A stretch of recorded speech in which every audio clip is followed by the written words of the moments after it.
یہاں تک کہ وہ کہتے ہیں کہ جناب چیف جسٹس قاضی فائز عیسیٰ صاحب خود سنیں، ہمیں کوئی اعتراض نہیں ہے۔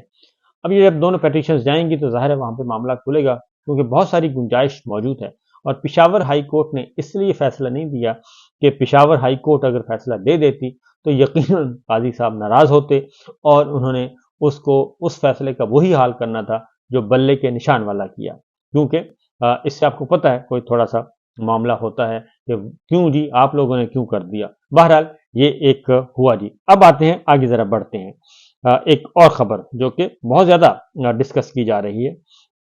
تو عمران خان صاحب نہیں مان رہے، اور وہ کہتے ہیں کہ جناب آپ اپنا کام کریں، ہمیں اپنا کام کرنے دیں، اور اگر ہمیں ہمارا حق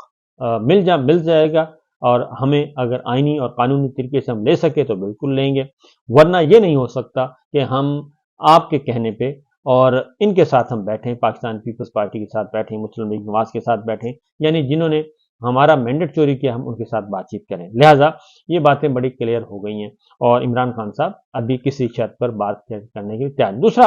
ایک اور بات ہے، اور وہ یہ ہے کہ آج کل یہ بہت باتیں کی جا رہی ہیں کہ کیونکہ پاکستان تحریک انصاف کے نیریٹو کو الجھایا جا رہا ہے، اور وہ کہا یہ جا رہا ہے کہ جتنا بھی ملبہ ہے سارا پاکستان تحریک انصاف پہ ڈال دیا جائے، اور کہا جائے کہ وہ شیر افضل مروت نے غلط فیصلہ کر دیا، وہ بیرسٹر گوہر نے کر دیا، عمر ایوب نے غلط فیصلہ کر دیا، اور کہ جس سنی اتحاد کونسل کو سیٹیں کیوں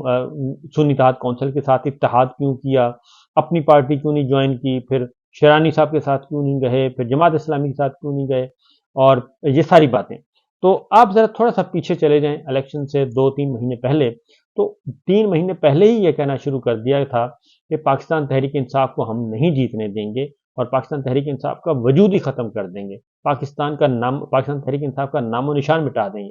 یہ باتیں تجزیہ کار بھی کر رہے تھے، کیونکہ تجزیہ کاروں کو فیڈ کی جا رہی تھیں کہ جناب عمران خان صاحب کا کوئی مستقبل نہیں ہے، پی ٹی آئی کا کوئی مستقبل نہیں ہے۔ یہ فیصلے پہلے ہو چکے تھے، اس لیے کچھ بھی کرتی پاکستان تحریک انصاف تو پاکستان تحریک انصاف کے ساتھ یہی سلوک کرنا تھا جو کہ اس وقت ہوا ہے، اور یہی انہوں نے پہلے سے طے شدہ معاملات تھے۔ اس کی وجہ یہ ہے کہ جب نظریاتی پی ٹی آئی نظریاتی کو نے ٹکٹ جاری کیے، اور انہوں نے کہا کہ آپ اپنے ٹکٹس پی ٹی آئی نظریاتی کے جو سرٹیفکیٹس ہیں وہ جا کے سبمٹ کروائیں، تو پی ٹی آئی نظریاتی کے سربراہ کو بھی اٹھا لیا گیا تھا، اور اس کی بھی وہ درگت بنائی گئی تھی، اور ان بیچاروں کو لایا گیا، اور وہ سہارے پہ چل کے آئے تھے، اور وہ انہوں نے آ کے پریس کانفرنس کی تھی اور اپنے آپ کو بری ذمہ قرار دیا، اور وہ ان کے ساتھ وہ سلوک کیا گیا تھا۔ اس کے بعد پھر جب یہ معاملہ آیا کہ مجلس وحدت المسلمین کے ساتھ پہلے جماعت اسلامی نے یہ کہا کہ جی ہمارے ساتھ تو پورے ملک کی بات ہوئی تھی، ان کے ساتھ بھی معاملات خراب ہو گئے، لیکن در پردہ بہت ساری ایسی خبریں موجود ہیں جو آہستہ آنے والے دنوں میں باہر آ جائیں گی۔ پھر جب معاملہ کیا گیا مجلس وحدت المسلمین کے ساتھ، تو پھر میں آپ کو پہلی دفعہ یہ خبر دے رہا ہوں کہ اس پہ پھر یہ کہا گیا کہ وہ برادر ملک جو ہیں وہ ناراض ہو جائیں گے، اور برادر ملکوں کے نمائندے نے بھی یہ میسج کنوے کیا پاکستان تحریک انصاف کو کہ یہ کام آپ نہ کریں،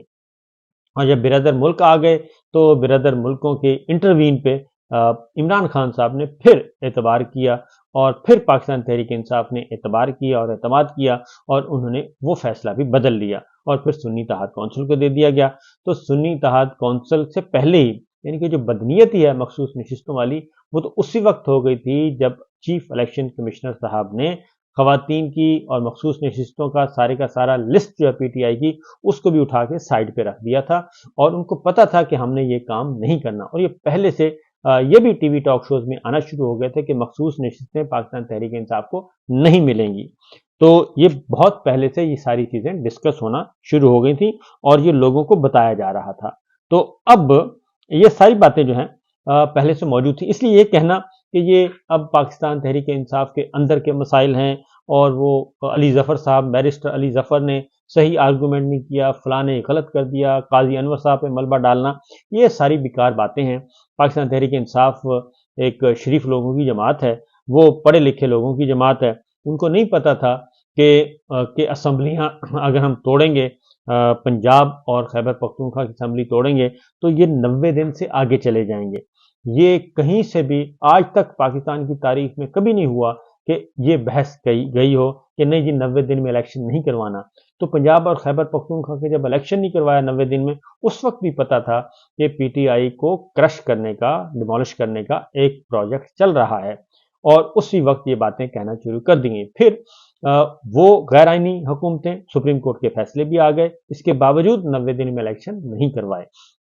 پھر آ جاتے ہیں قومی اسمبلی، اور سندھ اسمبلی ٹوٹ گئی، قومی اسمبلی ٹوٹ گئی، اس کی مدت ختم ہو گئی، بلوچستان کی ٹوٹ گئی، کیونکہ اس وقت یہ کہا جا رہا تھا کہ بلوچستان، پنجاب اور سرحد کا جی اگر ہم نے الیکشن کروا دیا تو باقی ملک کے صوبے کیا سوچیں گے، تو وہاں پہ تو یہ تو بہت بڑی زیادتی ہو جائے گی، تو اس لیے ہم ملک میں ایک ساتھ الیکشن کروانا چاہتے ہیں۔ تو ایک ساتھ الیکشن کا جب موقع آیا تب بھی ایک ساتھ الیکشن نہیں کروائے گئے، کیونکہ یہ معاملات کو آگے سے آگے لے جانا چاہ رہے تھے، اور پہلے ان کا پلان تھا کہ عمران خان صاحب کو ہم سزائیں دلوائیں گے، وہ سزائیں دلوا دیں، جب تک سزائیں ہو۔ آپ کو یہ بھی دیکھیں کہ آنن فانن 3 دن کے اندر اندر 3 مقدمات فائنل کیے گئے اور تینوں میں سزائیں سنوائی گئیں۔ وہ اس لیے سنوائی گئیں کہ الیکشن سے پہلے ہر صورت میں عمران خان صاحب کو الیکشن سے آؤٹ کرنا تھا۔ شاہ محمود قریشی صاحب کو آؤٹ کیا گیا، عمران خان صاحب کو آؤٹ کیا گیا سزائیں سنوا کے، اور چودھری پرویز الہی صاحب کو ویسے ہی ہروا دیا گیا فارم 47 کے مطابق۔ تو ان تینوں رہنماؤں کو ہر صورت میں اندر رکھنا ہی رکھنا تھا، الیکشن سے باہر رکھنا تھا، ان کو سسٹم میں نہیں آنے دینا تھا۔ یہ ساری باتیں پہلے سے طے شدہ تھیں، اس لیے پاکستان تحریک انصاف کی جو باتیں اب کی جا رہی ہیں، کیونکہ اب میں دیکھ رہا ہوں کہ بہت سارے تجزیہ کاروں کو یہ باتیں فیڈ کی جا رہی ہیں کہ اب یہ سارے کا سارا ملبہ آپ اسی پہ ڈال دیں۔ چیف الیکشن کمشنر صاحب آتے ہیں، وہ بھی اب بہت زیادہ مخلص بن رہے ہیں پی ٹی آئی کے اور عمران خان کے، تو اس سے بڑا منافقت کیا ہو سکتی ہے کہ سارے کے سارے اقدامات تو انہوں نے خود کیے، سہولت کاری بھی انہوں نے کی، اعلی کار بھی وہ بنے، اور پھر آگے جا کے ایک ایک قدم پر پی ٹی آئی کو انہوں نے یہ کام کیا، عمران خان صاحب کو کے ساتھ زیادتی کی، پی ٹی آئی کے ساتھ زیادتی کی، اور پھر یہ بھی تصور نہیں کیا جا سکتا تھا کہ الیکشن کے نتائج جو ہیں وہ اس طریقے سے سارے کے سارے چوری کر دیے جائیں کہ 8 فروری اور 9 فروری کی درمیانی شب یہ تمام ٹی وی چینلز کو انکلوڈنگ جیو کی آپ نشریات اٹھا کے دیکھ لیں تو ان کے پاس بھی یہ سارے ریزلٹس پہنچ چکے تھے فارم 45 کے مطابق کہ پاکستان تحریک انصاف پورے ملک میں کلین سویپ کر گئی تھی، اور پنجاب میں بھی کلین سویپ تھا، خیبر پختونخوا میں کلین سویپ تھا، سندھ میں ان کی پہلے سے زیادہ نمبرز تھے، اور پھر رات 11 بجے کے بعد یہ ساری چیزیں تبدیل کر دی گئیں۔ اسی رات کو چیف الیکشن کمشنر صاحب کسی کو ملنے گئے، مل کر واپس آئے تو ریزلٹس کو روک دیا گیا، چیف سیکرٹری کو پھر فون کیا گیا، چیف سیکرٹری نے پھر R Os D R Os کو اور پھر کمشنرز کے ذمہ لگایا، اور کمشنر پنڈی کا سٹیٹمنٹ آ چکا ہے۔ تو لہٰذا یہ کہنا کہ یہ جناب سارا کچھ غلط فیصلوں کی وجہ سے ہو، یہ غلط فیصلے نہیں ہوا، یہ کچھ بھی کر لیتے پاکستان تحریک انصاف اور ان کے لیڈرشپ الٹا بھی لٹک جاتی تو بھی ان کے ساتھ یہی سلوک ہونا تھا، کیونکہ پہلے سے طے شدہ پلان تھا۔ اور اب آپ دیکھ لیں کہ وہی کچھ ہو رہا ہے، اور یہ سارا کچھ جو اب ان کو جس طریقے سے اکاموڈیٹ کیا جا رہا ہے، نگراں حکومت کے لوگوں کو اکاموڈیٹ کیا گیا، وہ سارا ہمارے سامنے ہے۔ لہٰذا یہ ہے صورتحال جناب، یہ پہلے سے پلان تھا، لیکن اب دیکھتے ہیں کہ سپریم کورٹ کا امتحان ہے اور سپریم کورٹ کیا کرتی ہے۔ عمران خان صاحب کسی بھی صورت میں کسی بھی بلیک میلنگ میں نہیں آ رہے، اور وہ آنا چاہتے بھی نہیں ہیں۔ وہ کہتے ہیں کہ جو کرنا تھا آپ لوگوں نے کر لیا، میں اپنی بات پر قائم ہوں اور قائم رہوں گا۔ اجازت دیجیے، اللہ حافظ۔